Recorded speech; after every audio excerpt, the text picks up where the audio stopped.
KPM.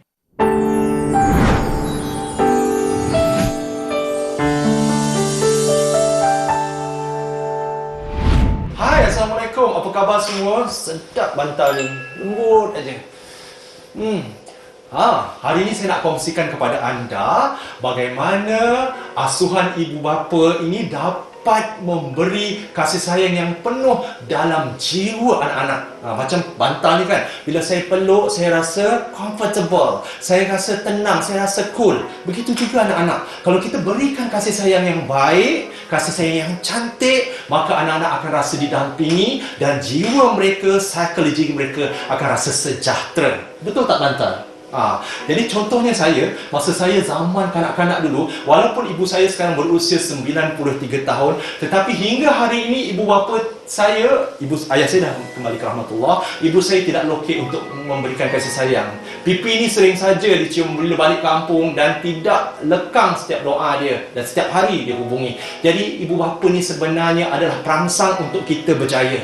Sayang kepada ibu bapa tak anak-anak? Mesti sayang kan? Dan kepada ibu bapa semua, hari ini saya akan ajarkan satu tips berkaitan tentang asuhan dari hati. Saya akan kongsikan kepada anda.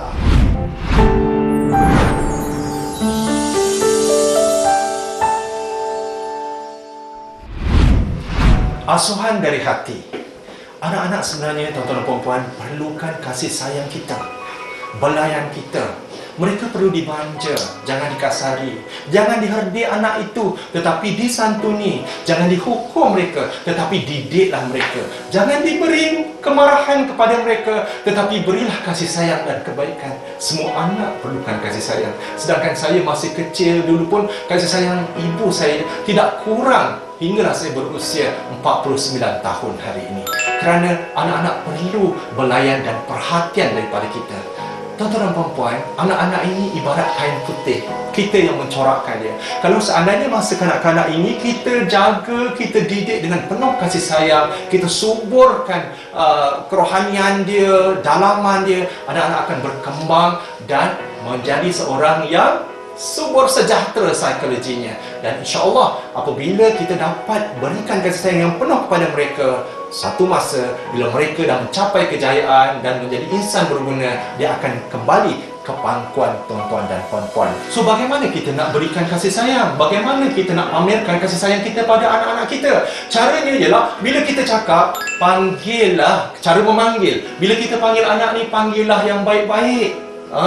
Manis, manja, kuntung, sesuai ke nak panggil kuntung? Baby, sayang mama, sayang daddy.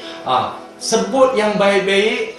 Akhirnya anak akan rasa dibelai, diberi kasih sayang, bahawa ibu ini adalah segalanya, ayah ini adalah segalanya. Kalau berlaku pada mereka apa sahaja daripada tindakan orang lain, maka mereka akan berkongsi dan mengadu kepada anda kerana anda membelai dan memberi kemanjaan kepada mereka. Dalam kita berkomunikasi dengan mereka, berikan mereka tempat di hati kita. Apabila mereka berkongsi sesuatu, memberikan pendapat ataupun nak berkongsi masalah, dengar dengan prihatin apa yang dikongsikan. Ibu bapa yang mempunyai kemahiran mendengar yang baik, insya-Allah anak juga akan berkembang menjadi seorang yang baik juga. Kerana tempat untuk mengadu telah ada. Tetapi kalau seandainya anak ini tidak ada tempat mengadu, siapakah yang dia nak kongsikan? Bahaya kan? Mestilah bahaya. Nak dengan kawan yang tidak betul ataupun dengan orang lain yang tidak signifikan dengan keluarga kita, ini akan memberi kesan kepada kesejahteraan. Bukan saja emosi, psikologi anak, tetapi fizikal anak kita. Cara kita bercakap, daripada kita panggil yang baik, bahasa kita yang kita keluarkan daripada mulut kita juga bahasa yang baik-baik. Sebagai contoh, kita nak mengajak anak kita makan bersama-sama.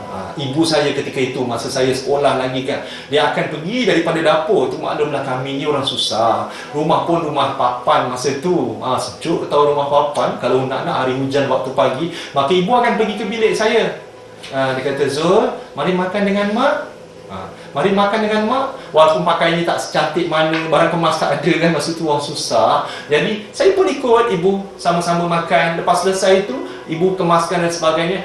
Sampai sekarang, tetapi hari ini ibu saya tidak boleh berjalan lagi berkursi roda. Kita akan santuni ibu macam mana dia layan kita. ketika waktu kanak-kanak kita. Ketika itu ibu suapkan kita, kerana kita sibuk belajar ni, suap ambil sikit makan ni. Walaupun ketika itu tingkatan 1, 2 dan 3, tetapi hari ni kita suapkan makanan di mulut dia. Kerana sakit dia dah tak boleh lagi nak menyuap makanan.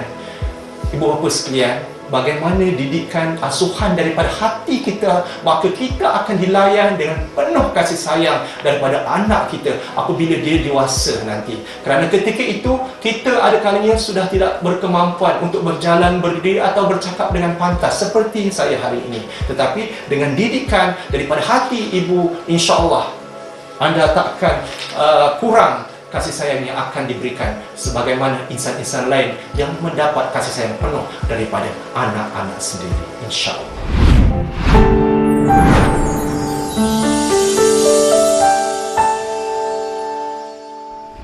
Ibu bapa sekalian, asuhan dari hati dalam masa yang sama, dalam lembut ada tegasnya.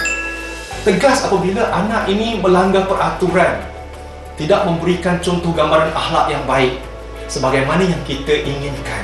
Contoh, ketika ini PDPR, ada kalanya hayal melayan telefon, gadget dan sebagainya tanpa kawalan, chatting dengan aktif dalam media sosial dan sebagainya, maka ibu bapa kena tegas memastikan supaya masa tidak terbuang di situ saja. Sebab hari ini pelbagai scam, penipuan dan sebagainya menggunakan media sosial mempengaruhi anak-anak dan sebagainya. Ini akan menyebabkan anak kita leka. Jadi di sini ibu bapa kena mainkan sedikit ketegasan. Maknanya ada satu masa kita kena lembut, ada satu masa kita kena tegas, dan kita mencari jalan tengah. Apa-apa kita berbincang, bermusyawarah bersama anak kita, dan mereka akan nampak bagaimana kematangan kita sebagai ibu bapa mengendalikan mereka, terutamanya remaja ini, dalam mendepani situasi pandemik COVID-19 ini. Sebab mereka sentiasa ada di rumah dan tidak ke sekolah. Jadi tanggungjawab kita untuk mengendalikan mereka bukan sahaja daripada aspek kerohanian, keperluan fisiologikal mereka, juga psychological mereka. InsyaAllah anak-anak kita akan menjadi baik dan sejahtera. Sebab daripada ketegasan itu seperti satu peraturan dalam rumah, dan mereka tahu apa yang boleh buat, apa yang tak boleh buat. Sebab mama kata kalau buat macam ini kesannya begini, kalau buat yang ini kesannya begini. Semuanya adalah untuk memastikan anak kita sejahtera, berada pada landasan dan akhlak yang terjamin pada masa hadapan. Didik TV KPM. Didik TV KPM.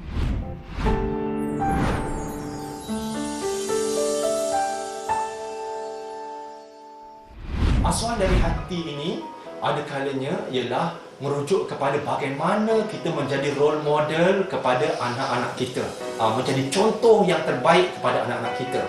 Selalunya kita asuh bermula daripada solat bersama-sama, solat jemaah, nak waktu maghrib dan isyak bersama-sama. Bagaimana kita menurunkan tingkah laku ini sebagai imam dan sebagai ketua dalam keluarga, memberi tazkirah dan sebagainya. Dan bagaimana kita mengakhiri solat secara berjemaah itu dengan tazkirah. Anak-anak akan kita kata mencontohi sifat-sifat baik ni apabila bukan saja berumah tangga, ketika ketiadaan ayah dia tercinta di rumah, maka anak-anak ini akan mengikuti mengambil peranan, terutamanya anak yang sulung atau lelaki yang tua, untuk mengemudi tanggungjawab ayah dalam rumah kita. Dan dalam masa yang sama, selain daripada aspek kerohanian, ibu bapa juga boleh menunjukkan contoh teladan dalam komunikasi, seperti budi bahasa sebagai contoh. Kalau kita bawa anak kita, kalau bukan PKP, ke rumah ahli keluarga yang lain, cara kita bersalam, menyantuni ahli keluarga lain dengan membawa buah tangan, berkomunikasi dengan tertibnya kepada pakcik dan makcik mereka, maka mereka akan coping skill berlaku. Maknanya anak akan meniru gaya tingkah laku ibu bapa kita. Sebab asuhan daripada hati ini adalah daripada diri sendiri ibu bapa kita. Maknanya ibu bapa ni adalah contoh teladan kepada anak-anak. Cara kita bercakap, cara kita berkomunikasi, cara kita beribadat, cara kita belajar ataupun bekerja akan menjadi ikutan anak-anak Jadi secara tak langsung kita sebagai ibu bapa adalah inspirasi kepada kemenjadian anak dalam rumah. InsyaAllah anak-anak tuan-tuan dan puan-puan akan berjaya selagi kita mempamerkan contoh terbaik dalam rumah tangga.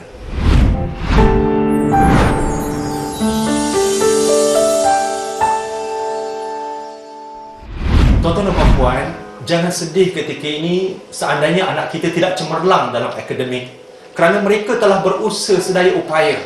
Kerana perkembangan kognitif dan intelektual ni ada kalanya berbeza. Mungkin mereka tak dapat perfect score, tak apalah tuan-tuan dan puan. Mereka dapat melanjutkan pelajaran ke Menara Gading dan daripada situ mungkin mereka dapat sambung lagi dengan lebih baik. Dan saya sendiri bukan seorang pelajar yang sangat cemerlang, tetapi dengan usaha doa ibu bapa saya, alhamdulillah dapatlah saya segenggam ijazah dan master dalam kehidupan saya. Jadi begitu juga anak-anak, mungkin perjalanan semuanya tak sama. 5-6 orang anak kita masing-masing mempunyai potensi dan kebolehan yang berbeza-beza. Kerana setiap anak itu adalah unik, dan ibarat kata Carl Rogers menyatakan bahawa, seorang ahli psikologi menyatakan bahawa setiap manusia itu boleh berubah dan setiap manusia itu boleh berjaya. Dan kita tidak boleh judgemental, pilih kasih terhadap anak-anak kita.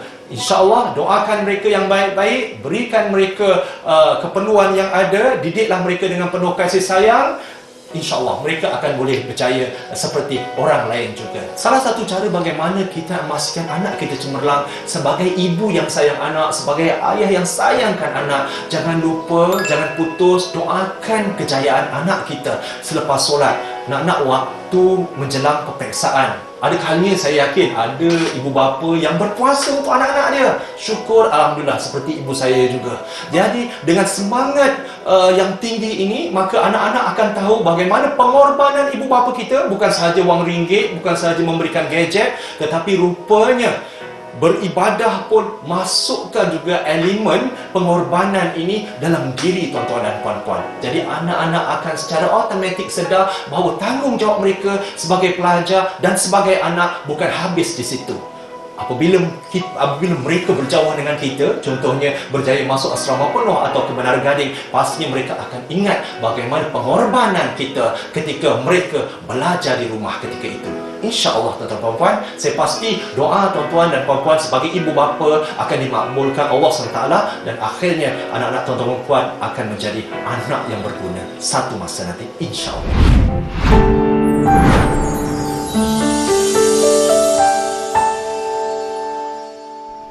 Ibu bapa mana yang tak mahu anaknya berjaya, bukan? Dalam masa yang sama, asuhan daripada hati ni, kita mempunyai semangat untuk memastikan anak-anak kita belajar dengan tekun. Apabila anak kita belajar dengan tekun, barulah kita akan rasa lega bila tengok, belajar, alhamdulillah, syukur. Kalau seandainya anak ini tidak pandai, apa yang kita lakukan? Contohnya, kita taklah pandai seperti doktor, lawyer, peguam, tetapi dengan cara kita contoh, kalau anak kita darjah 1, darjah 2 atau prasekolah tak pandai menulis, jangan dimarah anak kecil itu, tetapi ambil tangan dia, kita peluk, seperti contohnya dekat sini, kita ambil tangan dia sama-sama buatkan.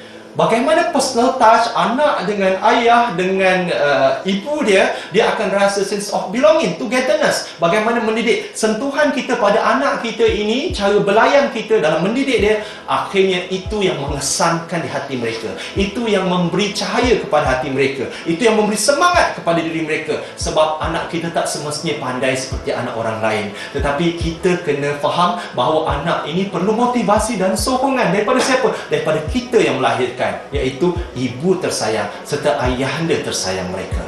Jadi dalam kita mendidik anak, selain daripada doa, selain daripada solat hajat, kita asuh dan didik dia dengan kaedah cara yang sesuai, dengan kemanjaan dia, dengan cara kita yang sabar, insya-Allah anak kita akan berjaya. Tidak kiralah peringkat umur apa sahaja, anak itu pasti akan rasa kesan daripada kasih sayang yang diberikan oleh kita. Didik TV KPM. Didik TV KPM.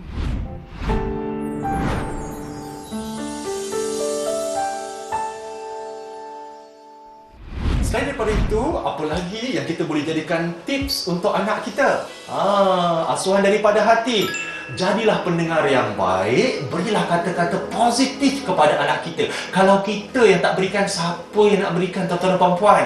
Jadi ketika mereka jatuh, terduduk, contohnya gagal satu mata pelajaran dan sebagainya ketika percubaan, beri mereka perangsang. Ketika itu, kita bagilah di guru tuition yang terbaik. Ketika itu, mintalah ibu bapa anda sendiri ataupun kakak atau abang mereka, ajarlah kalau matematik tambahan mereka tidak lulus, kalau sains, fizik, kimia mereka tidak lulus, maka ketika inilah togetherness, kebersamaan dengan anak-anak itu akan dirasai oleh anak-anak kita. Jadi di sini menunjukkan bahawa kita tahu, kita empathy apa yang mereka alami. Sebab apabila mereka berkongsi dan kita nampak depan mata kita, maka kita hulurkanlah tangan untuk membantu. Jadilah pendengar yang baik kepada anak-anak kita. Kalau tak kita, siapa lagi? Kerana kitalah tempat untuk mereka berkongsi kepayahan, kesusahan, tekanan yang dialami. Ingat tuan-tuan dan puan-puan, kalau seandainya anak stres, anak tertekan, kita tidak menyediakan tempat untuk mereka sebagaimana Let's Talk oleh WHO, apa itu WHO?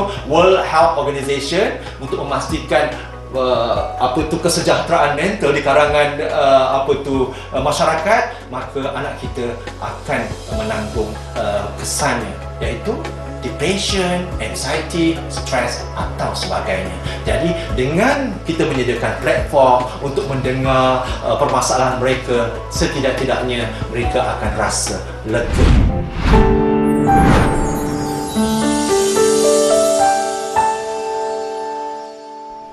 Selain daripada kita memastikan anak kita tekun belajar, menjadi insan yang berjaya, kita beri didikan agama dan akhlak yang sempurna, dalam masa yang sama, jangan lupa kita juga kena pastikan anak kita mengambil makanan yang berkhasiat. Cuba lihat menu yang kita sajikan setiap hari.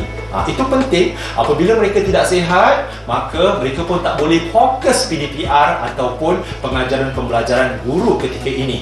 Dan pastikan yang penting, makanan pagi sangat penting. Sebelum mereka masuk kelas, pastikan sediakan makanan pagi yang berkhasiat. Dalam masa yang sama, rutin makanan yang lain, iaitu tengah hari, makan malam, sediakan yang sebaiknya. Apakah makanan seimbang? Iaitu makanan yang boleh menjadikan mereka sihat, seperti mengambil bijirin, sayuran, susu, protein. Protein kalau seandainya tak ada daging atau ikan, boleh juga gunakan telur sebagai sajian protein untuk anak kita. Orang kata badan sihat, otak cerdas. Jadi sediakanlah makanan seimbang untuk anak kita.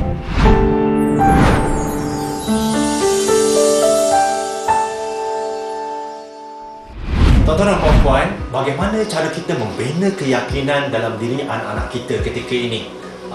Sekarang kita berada di rumah, bukan? Menyaksikan mereka melaksanakan PDPR bersama guru-guru mereka. Dalam masa yang sama, kita boleh binakan keyakinan mereka melalui teknik mungkin guru kecil. Selepas mereka belajar menyampaikan PDPR, minta mereka keluarkan balik apa yang mereka belajar itu. Kitalah seolah seperti seorang murid, mereka pula menjadi cikgu.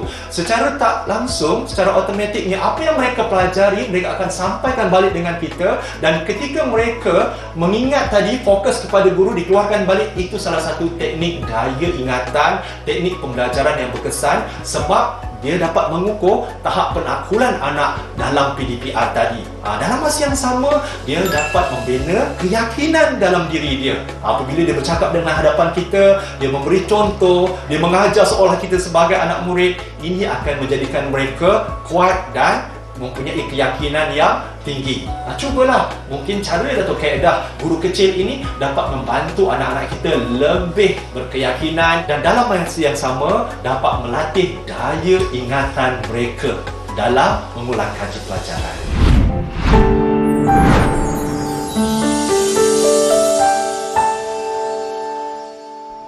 Dalam menjadikan anak kita seorang yang hebat, dalam masa yang sama kita juga jangan lokek dengan anak kita. Berikan motivasi dan ganjaran yang sesuai ketika ini. Kalau seandainya bukanlah pen atau jam tangan yang mahal, apa sahaja yang ada diberikan, dia akan memberi satu perangsang kepada dia untuk lebih tekun belajar. Ketika ini baru-baru ni bila keputusan SPM yang telah diumumkan dan anak kita mencatat keputusan cemerlang, bagaimana kita memberi ganjaran kepada anak kita. Ganjaran dan motivasi ini bukan saja berbentuk wang ringgit, tuan-tuan dan puan-puan. Kata-kata motivasi, kata-kata semangat, pelukan, dakapan, kasih sayang itu pun satu motivasi dan perangsang bagi mereka.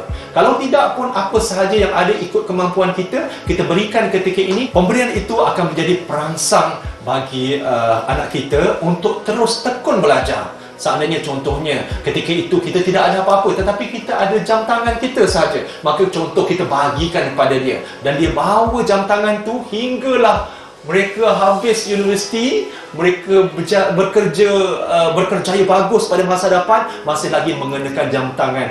Nostalgia, tuan-tuan dan puan, bagaimana motivasi jam tangan itu bukan harganya, tetapi pemberian ikhlas kita itu dapat menyuntik satu motivasi semula jadi dalam diri mereka dan mereka dapat mengukur tahap pengorbanan kasih sayang ayah kita. Kepada yang tidak berkemampuan, berilah apa yang termampu, walaupun kita katakan hanya sebuah buku. Itu sudah menjadikan mereka rasa bersyukur. Sebab anak akan tahu tahap kemampuan kita. Yang penting ikhlas. Yang penting motivasi dan rangsangan daripada kita secara konsisten. Ataupun kita katakan berikan motivasi secara berterusan. Ataupun dalam bahasa Inggerisnya motivation continuously. Jadi anak-anak akan rasa sentiasa dihargai, sentiasa diberi rangsangan dan insya-Allah dia akan menjadi azimat yang berguna sampai bila-bila. Jadi, berikanlah perhatian kepada anak anda. Seandainya anak-anak kita ini mempunyai gerak-geri yang mencurigakan, daripada yang ceria kepada seorang yang murung atau pendiam, daripada seorang yang aktif menjadi pasif, pasti ada yang tidak kena. Hubungi kaunselor yang berhampiran, mungkin mereka boleh membantu. Akhir kata, sampai kita berjumpa lagi dalam rancangan kaunselor anda semestinya di Didik TV KPM. Sampai kita jumpa lagi.